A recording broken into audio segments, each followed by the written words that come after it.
Ecclésiaste chapitre 9.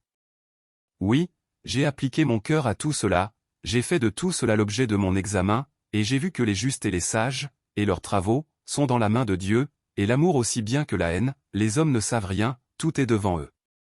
Tout arrive également à tous, même sort pour le juste et pour le méchant, pour celui qui est bon et pur et pour celui qui est impur, pour celui qui sacrifie et pour celui qui ne sacrifie pas, il en est du bon comme du pécheur, de celui qui jure comme de celui qui craint de jurer. Ceci est un mal parmi tout ce qui se fait sous le soleil, c'est qu'il y a pour tous un même sort, aussi le cœur des fils de l'homme est-il plein de méchanceté, et la folie est dans leur cœur pendant leur vie, après quoi, ils vont chez les morts. Car, qui est excepté? Pour tous ceux qui vivent il y a de l'espérance, et même un chien vivant vaut mieux qu'un lion mort.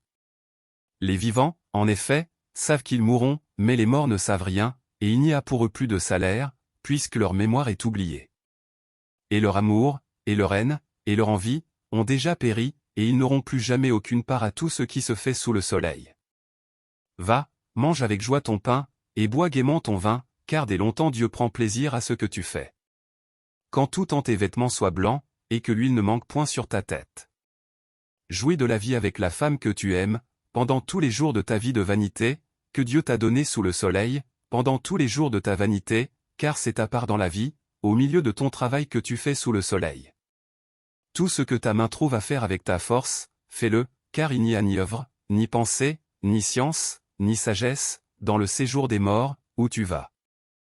J'ai encore vu sous le soleil que la course n'est point aux agiles ni la guerre aux vaillants, ni le pain aux sages, ni la richesse aux intelligents, ni la faveur aux savants, car tout dépend pour eux du temps et des circonstances.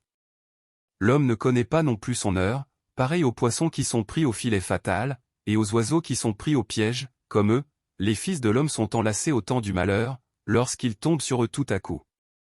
J'ai aussi vu sous le soleil ce trait d'une sagesse qui m'a paru grande. Il y avait une petite ville, avec peu d'hommes dans son sein, un roi puissant marcha sur elle, l'investit, et éleva contre elle de grands forts. Il s'y trouvait un homme pauvre et sage, qui sauva la ville par sa sagesse. Et personne ne s'est souvenu de cet homme pauvre.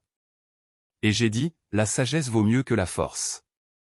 Cependant la sagesse du pauvre est méprisée, et ses paroles ne sont pas écoutées. Les paroles des sages tranquillement écoutées valent mieux que les cris de celui qui domine parmi les insensés. La sagesse vaut mieux que les instruments de guerre, mais un seul pécheur détruit beaucoup de biens.